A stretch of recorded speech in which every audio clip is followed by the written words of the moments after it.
Okay, well, so really what we just heard is that the energy transition is way underway. We are starting to feel the effects of it. Certainly the economic data is showing that much is happening here. So what we're going to do now is drill down into the implementation of the particular aspects, both of the Inflation Reduction Act and in the bipartisan infrastructure law, to determine where that match is between the provisions of the law and the strategies in our C-suites. And so the big question that I want to kind of frame this part of our conference on is really the extent to which these laws are enabling strategy that is going to enhance the path of the energy transition. Where are we in it right now, for example? Is it something that is actually going to be capable of being scaled in a way that will enhance what is necessary from a clean energy perspective? And so what we have here are three CEOs who really are sitting at the helms of their companies, doing things strategically that are requiring these laws, okay? And to reset again what these laws do, as we heard from the prior, from John Podesta's the excellent conversation with him, is that they are focused on private investment. They are mechanisms by which the private sector is getting enhanced tax credits, grants, structured capital that has as its motivating factor the idea that investors will be incentivized to actually invest in the technologies that we need for this decarbonization and energy transition. So with me today are three CEOs sitting at the helm. Okay, first we have Lucian Boldea, President and CEO of the Honeywell Industrial Automotive Company. We have Gregg Lowe, President and CEO of Wolfspeed. And at the end, Josh Rogol, President of Strata Clean Energy. And what I wanted to do at the outset with each of you is to ask certainly what your companies are doing, what their role is right now, and most specifically, what strategy decisions you have made as a company that link to this private capital industrial policy structure set out in the US climate policy. So, with that, to you, Lucian. First of all, good morning, and thank you very much for this opportunity. It really is a pleasure to be here and to engage in this dialogue. You know, as I was preparing for the meeting today and trying to think about what I wanted to say, you know, a lot of the high-level points have been made by the Dean and by your President already this morning about how academia, private enterprise needs to come together with government and really drive policy and drive progress. So in that context, certainly fits very well with being here. So to answer your question on what Honeywell does, so we are not a thermostat company. We sold our last thermostat 15 years ago. We haven't sold one, made one, touched one. No thermostats. So let me get with that out of the way. We're a technology company. And 2/3 of our revenue as Honeywell comes from technologies that go really into two areas. One is energy transition and two, digitalization. Now the two go together, and we do those things to factories, which is what I represent, industrial automation. We do those things to buildings, so we create smart buildings, and we do those things to airplanes. But in the end, it's still all about automation. It's about digitalization is what we do. We've started on this energy transition journey a long time ago, because if you're going to sell things to others, first you have to sell them to yourself and look in the mirror.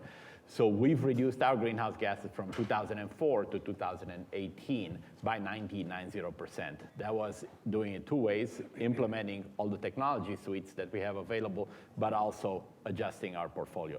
Now we've got the rest of the way to go. By 2035, really we want to be carbon neutral, and by 2030, we want to be halfway there, reduce our footprint by 50%. in the context of Honeywell, we're a fairly small polluter. We have 99,000 employees, and we emit the same amount of CO2 as the town of Concord, North Carolina, with the same population as Honeywell has employees. So per capita, we're about as good as a small town today as an industrial producer, and it just shows what's possible with 170 factories around the world if you apply the correct technologies. But what's more important is last time we released this figure was about a year ago, so I have to stick to what's publicly available. We had enabled our customers to reduce their carbon footprint 85 times more than what Honeywell emits. So that's where we were last time we tallied it. We're going to update that number in a few months, and then you'll see, obviously, it's grown since then. So that's what we do. That's what we contribute. What I would say is IRA has been an enormous catalyst, and if you turn on certain media, you think that it's a terrible thing. Pick up your passport, go outside the US, and nobody will look at you very kindly, and that will tell you how good this thing is and how visionary it is and how good it is for our country in terms of creating jobs, because it has really created a catalyst. So has the CHIPS Act created a catalyst for investment for us. Thank you. Gregg. Well, thank you. And next time my thermostat goes bad, I won't think. Thank you. Appreciate that. Really, leadership does two pretty important things, I think. First, it sets strategy, and the second, it sets policy. From a strategic perspective, our company used to be called Cree. 6 years ago, when I joined the company, I noticed that we were basically a lighting and an LED company, but we were sitting on a technology that was going to have a huge impact on both the climate crisis and the energy crisis in a positive way. And that was a semiconductor technology called silicon carbide. That is the complete focus of our company. Silicon carbide is an alternative to silicon as a semiconductor chip. It is more efficient. What does that mean? In a solar system, more of the energy that you get from the sun will actually get to the grid, making it less expensive, more affordable, et cetera. In an industrial operation, your machines and your equipment are going to be using less energy. In an electric car, it does three things. It enables the car to go 5 to 15% further, so it extends the range of the car. It allows the car to charge faster, a really important factor, and it makes the car more affordable. It's a less expensive solution at the system level. Pretty good trifecta for what is probably the biggest transition in the history of the automobile. So that's what we've done from a strategic perspective, is really focus on silicon carbide. And by the way, greater than 50% of all the silicon carbide produced on Earth is done about 12 miles north of here on Miami Road and 40. And as Mr. Podesta said, we are building a new factory in Chatham County that will increase the size of our silicon carbide production by 10x. So 50–60% of the Earth's production is going to be increased by 10x. So that's pretty amazing. But the second thing we do is we set policy, and policy is sort of the how you're going to do it. And in technology areas, it's all about workforce development. So we very quickly realized that we needed to strengthen our workforce development, create intern programs, engage with community colleges, local colleges, et cetera. And as we began that journey, we realized we were missing two pretty significant talent pools. And that was women and underrepresented minorities. So we shifted our program and really started focusing on that and developing programs to help assist that. We took our long-standing engagement with NCA&T, which is one of the largest HBCUs in the United States. We took it to a new level. We created a $4 million endowed scholarship program to help ease the burden for the expenses for many students, and really created a strategic partnership with NCA&T. And I'm very, very pleased with the progress that we've made and the results that we've had. Over the last 3 years, our internship program, which is like 150 students that come in, greater than 50% of our interns were female, and greater than 50% of our interns were underrepresented minorities. That is huge in the semiconductor industry. And then finally, I would add, the senior vice president of quality at our company is a female. The head of our wafer fab manufacturing operations, Senior Vice President, Missy Stegall is a woman. And we employ the only female Chief Technology Officer in the semiconductor industry. So we've taken that strategy, we've taken that policy, we've made some pretty huge progress. Great, thanks, Greg. Josh. Good morning. Well, thank you very much for having us. Excited to be here this morning. I'm president of a company called Strata Clean Energy that's based here in Durham. We're a family-owned business that was started in 2008 by Marcus Wilhelm and Kathy Wilhelm. And we've developed and built almost 200 utility-scale solar power plants here in North Carolina. The company then diversified into adjacent states, went all the way west, and then I joined about 7 years ago to start our activities in battery energy storage, which is about 50% of what we do today. And just to give you a sense of the size and scale of the business and the activities, 2 recent examples of projects. One, we built a 400 megawatt hour battery in 2021 that went head-to-head against a gas plant in California and won on economics alone. So from a cost perspective, a resiliency perspective, this technology is winning today. And you can see on an unsubsidized basis, this was before the Inflation Reduction Act, there was addressable parts of the demand curve where these technologies make sense on a cost basis. 2, we broke ground on a project in Arizona 2 weeks ago.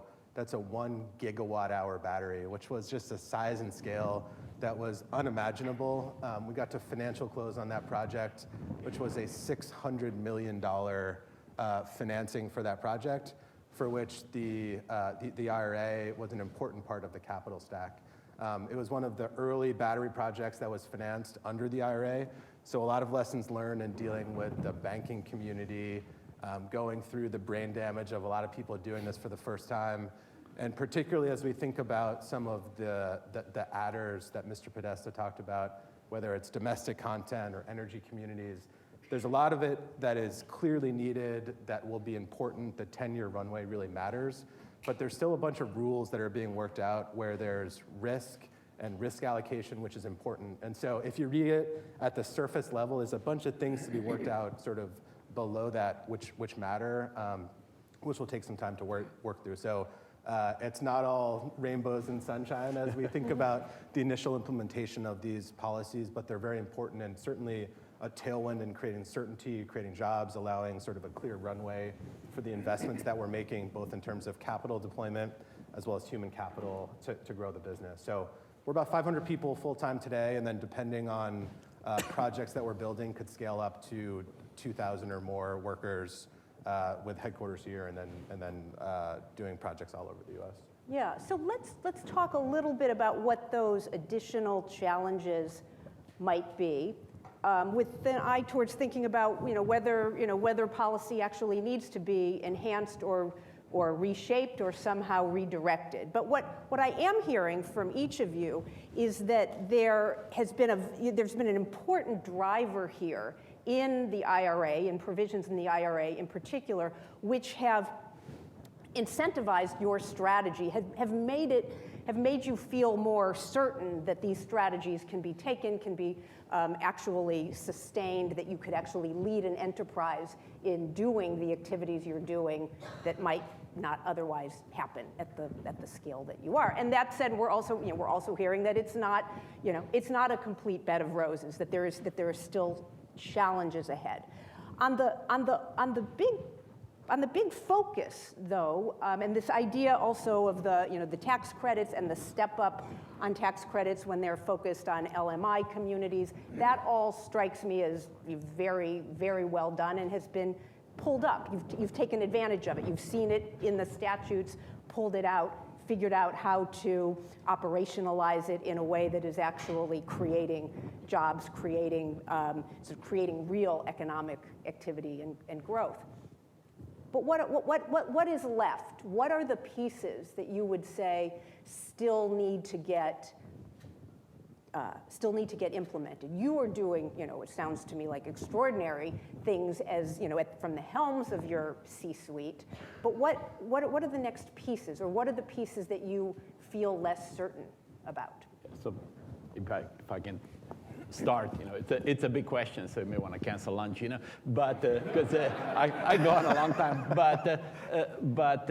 But in all seriousness, let's talk about what is not a stumbling block. And what is not a stumbling block is the technology itself.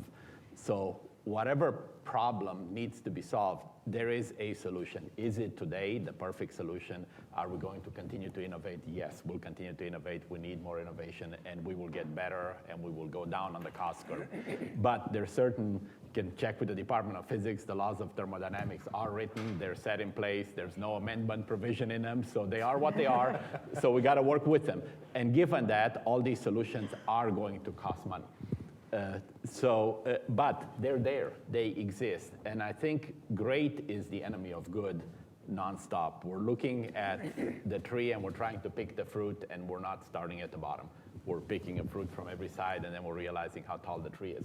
And it's not necessary. There's so much left to do that is relatively straightforward, but we're arguing on semantics, we're vilifying certain industries. I'll give you a simple, maybe provocative, for instance. We have a single project with ExxonMobil that Honeywell did. It's underway now, removing 7 million metric tons of CO2 from the air. That is the equivalent of 1/2 of the passenger cars in the United States in that same year. 1/2.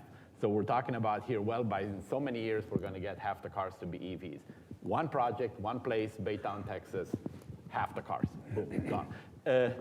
But it's gasp, the oil industry, So, and that's how we think about it. Instead of, it's the energy industry. It says from billions to trillions. We don't want to go from millions to trillions, which means let's talk to the people who are doing the billions today, because they're going to know how to do the trillions, rather than start at the bottom. So these industries that are there, that are on the way, that today are the emitters. We can talk about EVs, but they're still going to be made of steel.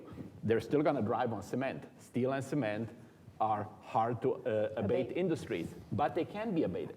It is not impossible. So all these low-hanging fruit are there. So what we need, we have the policy, we have IRA, we have the CHIPS Act, brilliant visionary policies. Now what we need is the regulatory side to talk to the policy side and have those better coordinated so that we can move forward and deploy these technologies as new companies come up and come up with breakthroughs and reduce the cost. But we have today in hand what we need. And I think that's part of the friction, is just getting everybody to agree. Somebody mentioned it earlier, these false choices of we're just going to stop using fossil fuels.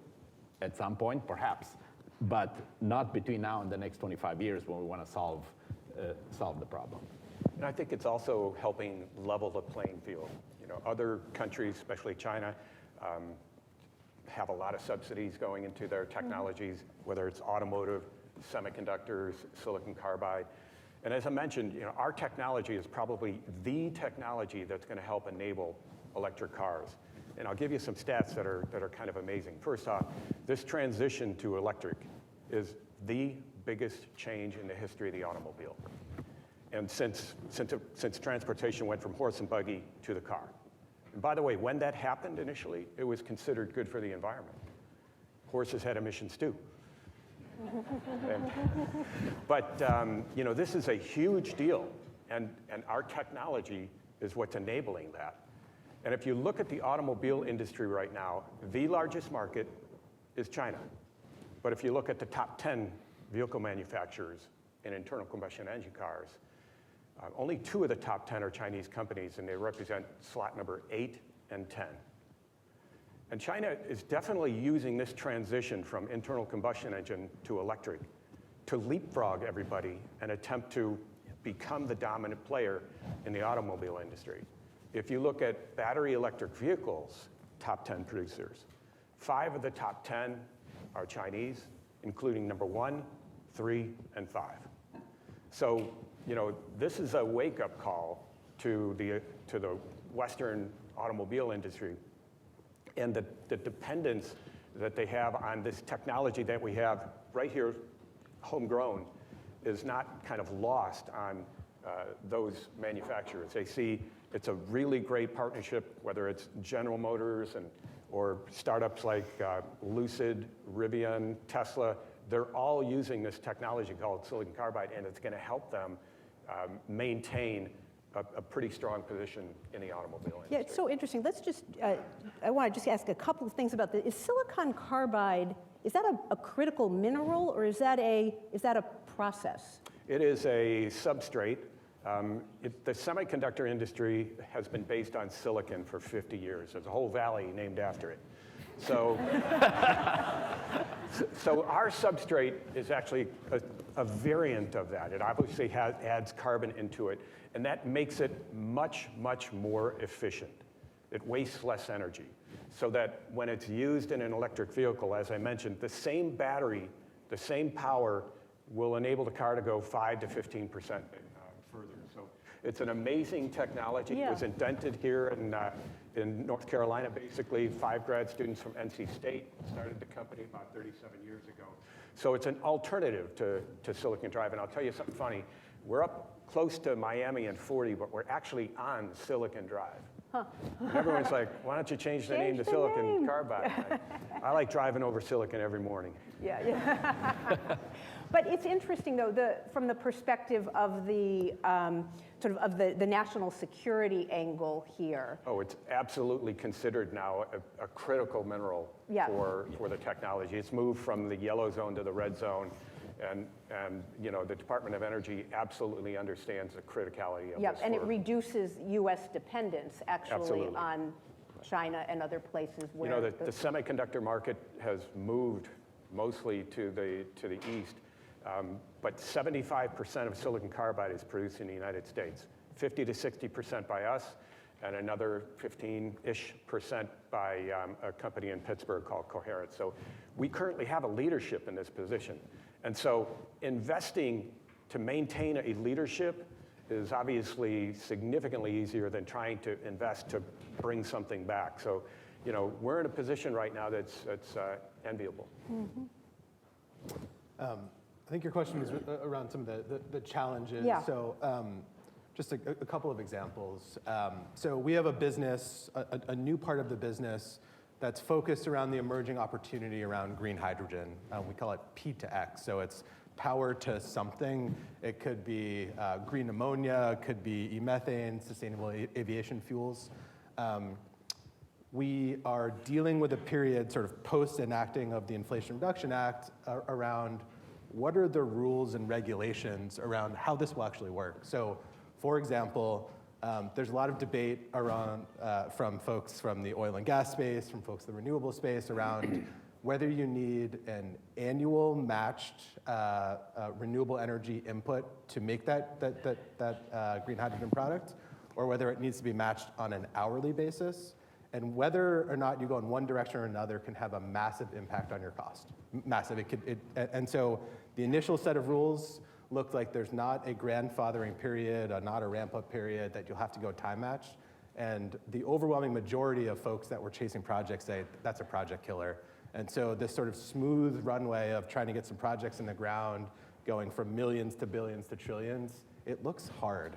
And so it's not only that the rules may be more draconian than people hoped, it's uncertainty, and uncertainty leading into an election where there may be even more uncertainty. And so we do have a bunch of stuff that we know as part of the IRA that is certain, that is great, that's driving investment, but there's a bunch of things that we still don't know.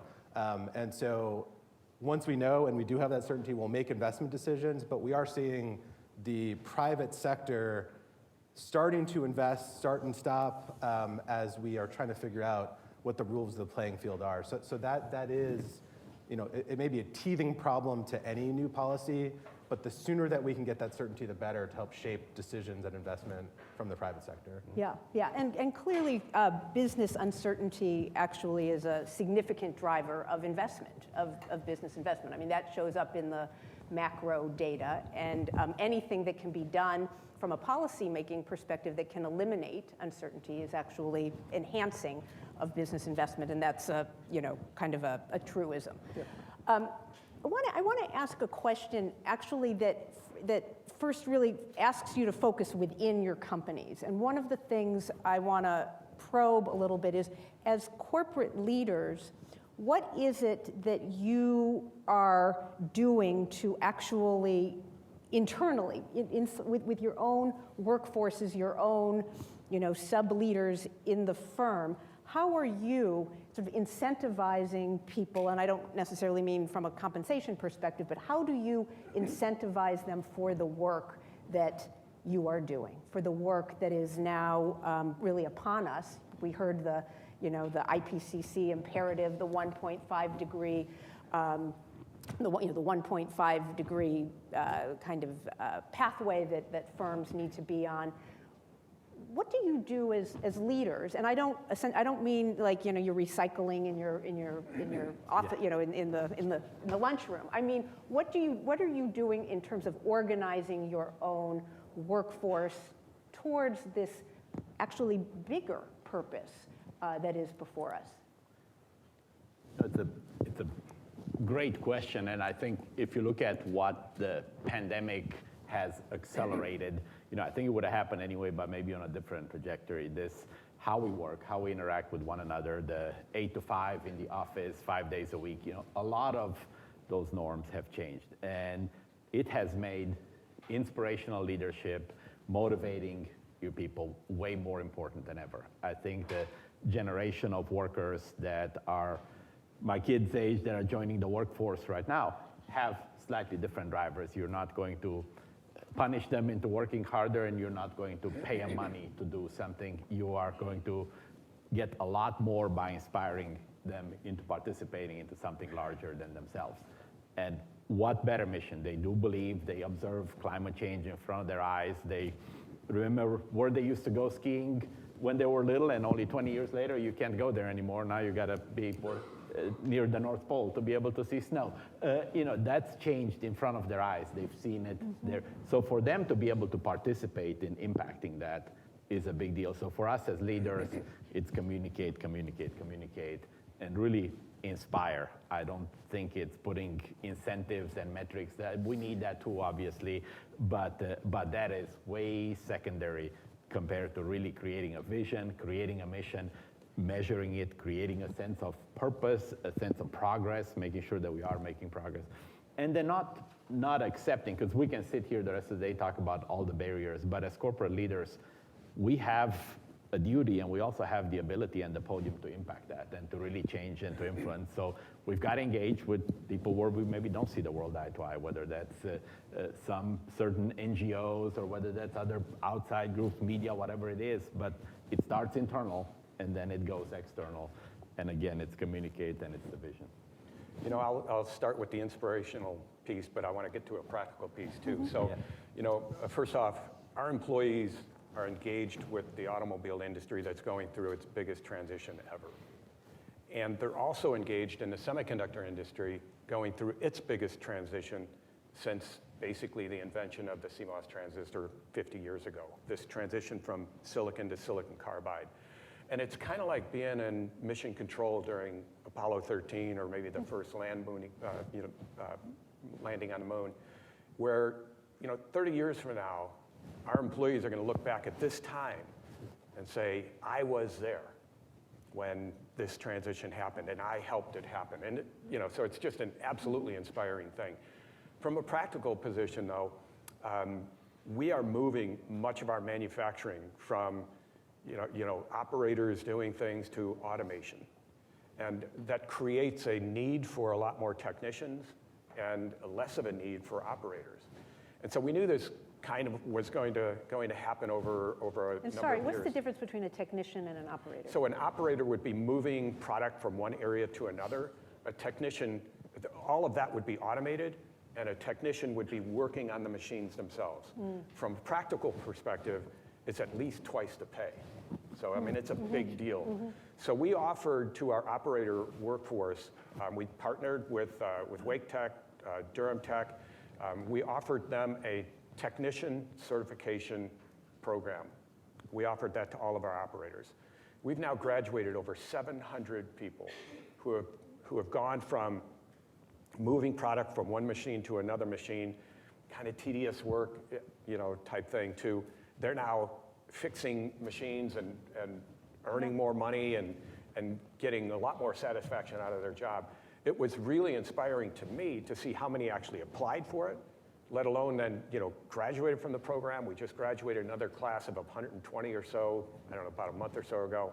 And it's just inspiring to see. So I think as we move towards different modes of manufacturing, especially towards automation, developing that workforce in partnership with community colleges is a huge positive. I think all great points. We think a lot about the employee value proposition, and I've been in and around renewables since 2005, and it's gone from fringe to mainstream, and it is certainly a sexy place to be with sort of overwhelming demand of people that want to make the transition into renewables from all sorts of angles, from finance, from technical angles, from operator angles, and so we're seeing it as, and trying to sort of make the tent as wide as possible and create pathways for both blue collar and white collar jobs as part of the sort of the core of what we do. We're seeing that sort of the average employee is driven, as was mentioned before, there's an altruistic drive that's evolved significantly in the last several years, where people want to have a sense of purpose, and to be able to be part of that energy transition in a meaningful way is something that we're trying to create pathways for. The unfortunate reality is that the renewable sector has historically been filled with a lot of white males with just lacking diversity. And so we've been intentional around creating programs and pathways for recruitment from various universities, from technical training programs, from communities to be part of our projects, not only during the construction period, but in ongoing operations and maintenance, and then create sort of career opportunities for individuals to get involved on a long-term basis. And so sort of growing up here in North Carolina and having been in this industry since, like, we did the first solar project that was a qualified facility in North Carolina in 2010, it's been amazing to see the sort of entrepreneurial activity that's happened both within our organization and in other companies that have grown up from people that came through Strata. And so I think we're really proud to be part of the industry here in this state and use that to try to engage with other folks across the US. We've been talking mostly really about the supply side, and I'm curious though about the demand side. How do you feel confident that demand for these products will persist, that it will grow, that it will provide enough impetus for you to keep innovating, for you to keep hiring who you need to, training who you need to? Where does that, what's your sense of the demand side? And that's where I think economics in the end does prevail, and that's where we need the most help, is to create that certainty on the demand side. One sector we talk about is aviation, so sustainable aviation fuel. Technology exists today. We can replace, it's a drop-in replacement. The same plane will fly the same way. It goes in the same tank at LAX or at RDU. So the technology is there today, but it does cost more. It's going to cost more. So there is a sustainable aviation fuel? Oh, there absolutely is. Planes are flying on it today, yes. Oh. And so there is such a thing. It's made today. It's made from recovered greases, from restaurants, from the food system in general, but you can make it from biomass. You can make it even from CO2. So there are technologies of it, and these are all technologies that have been scaled up. This is not science fiction. These are technologies that do exist today. However, what doesn't exist today, there's aspirations, there's potential legislation out there. But what creates a certainty on the demand so that in the end, as airline passengers, because we are going to have to pay more for this in the end, it is going to cost more. But that education of we are paying more already. We're paying more because of extreme weather events. We're paying more to fix hurricanes. We're dropping billions here and there as a society that are the impacts of climate change. And we're debating a long time whether we can pay 20, 30% more for jet fuel, which as a percentage on the ticket price is not a large amount. But it's just an example of how we need to create that demand. And then just in general, I think the incentives to go with the regulations, I think is going to be important so that economics can actually take over from that, because the billions exist, the trillions exist, it's just having the certainty to invest them. So this is not, again, we have the technology, we have the capital, it's having the certainty to move forward. And last thing I would say is, you mentioned, or somebody mentioned $44 billion, a trillion, sorry, that needs to be invested to achieve our goals. And I still remember a few years ago doing the math that that's 3 a year. Well, guess what? It's over 4 now because the number of years is going down and the trillions is going up. And so it's simple math. And the longer we wait, the slower we go, the more. And at some point, it exceeds our capacity to spend it in a year. We just don't have the ability. We don't have the welders. We don't have, because we're going to have to build stuff. This is not the trillions themselves. It is engineers, it's construction, it's all that. So that all creates a sense of urgency that it has to happen now if we're going to hit our goal. You know, I'll circle back to automotive here in a second, but just reminded me the other modes of transportation are also going green and going electric. Airplanes, vertical takeoff and landing, you know, kind of Ubers in the air, you know, so to speak. We have jet skis and boats are going to electric in, you know, in environments where you don't want oil spilling and so forth. Earth-moving equipment going to electric. Much significantly higher torque, but also operating in pristine environments where you don't want diesel fuels and things like that. So we have a lot of things shifting to electric, and all of that, you know, is obviously good for us in silicon carbide. But from an automotive perspective, I'd hit a couple of different things. First off, most of the vehicles in the market today were designed 6 or 7 years ago and don't use silicon carbide. The ones that you're going to see coming onto the market use silicon carbide. My car has a 516-mile range. I can drive to and from work for 1 month without charging. More and more cars are going to be coming out with this kind of technology. I don't have any range anxiety at all. It's just not an issue. And by the way, when I fill up my tank overnight, I add 25 miles of range per hour in a level 2 charger. I can add 250 miles of range for $4. If I'm on a highway and I go to a fast charger, I add 250 miles of range in 20 minutes. When you drive an electric car, it's hard to go back.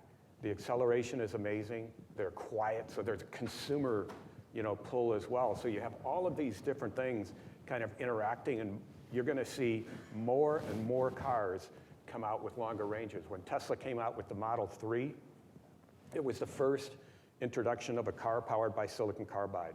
It got 350-mile range. The nearest closest range was 125 miles. And it started a revolution.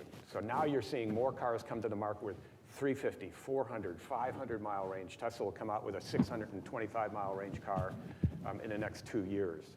So all of this is driving that. And then you add to the fact that the largest market for automobiles on Earth is converting to electric. It's a transition that's not going to stop. So we are going to need to wind this up. I don't have range anxiety, but I have time anxiety. So, yeah. But the last thing I do want to hear and want to hope you'll share with us is that it's now 2040. Okay, tell us what your firms are doing and what they have, what essentially commerce looks like in your sector and how it affects really our communities and our households. Wow, that's a long time. It really is a long time. If you look at what time we live in society today and where AI sits today, I mean, we're at the beginning of these technologies really coming together: quantum computing, AI, and all the energy transition. So. It's really difficult to stretch your imagination far enough because the time is that exciting. I think definitely for us as a company, we do what we say always, so we will be carbon neutral 5 years earlier in 2035 as promised. And I think we will have, to the point that was made earlier, I think air travel will be a combination of long haul on sustainable aviation fuel, short haul, and vertical takeoff will be more electric. There'll probably be some fuel cells in between. For example, the auxiliary power unit will probably be a fuel cell, so you'll have multiple fuels powering aviation. I think you will have a petrochemical industry that will still be operating, but the carbon footprint will be unrecognizable compared to what it is today, because that is all possible to do. So I think it's a pretty exciting 15 years. I think the beauty about technology is that its uses are completely unpredictable. You know, there was a great quote by the head of Digital Equipment Corporation back in the early 80s, and he said that the market share for home computers is 1. You know, and so people couldn't even imagine why someone would want to have a home computer. You know, if you look at the introduction of the iPhone way back when, people laughed at it, saying, well, it doesn't even have any buttons, and now you can't live without it. So I predict that it'll be very, very different in 2040, and we will be doing things that we can't even imagine were even possible today. So I don't know exactly what that is, but it's going to be way different from what it is today. We think about a lot and debate internally, like what sector are you in? And you get questions, we're in the solar power sector, we're in the renewable sector, we're in the energy sector, we're in the power sector. And even in the last sort of iteration of the organization, there's just been sort of leaps and bounds changes around what we're doing in terms of risk management, capital deployment, technology that we're using, the capabilities that exist today. And so when I look backwards over the last 5 years, there's been a huge evolution in the organization. When we look forward for the next 15, it's going to be massive. So there's going to be consolidation sort of in the industry around technologies, power trading, capital deployment, risk management. All of this stuff is evolving in a way that will be fundamental. And I think that the utility business model will change fundamentally. And so as you look at here in North Carolina and sort of the regulated model versus the competitive model in an ISO or RTO, like things that the footing of how energy flows, how energy security is handled, how distributed energy works, all of that and the associated business models will be fundamentally different. And we're seeing a lot of interesting innovation from sort of a capital formation, technology, software, hardware. All of that is changing in a way that I think the business model will evolve dramatically. Thank you to our 3 panelists. Very, very Great job.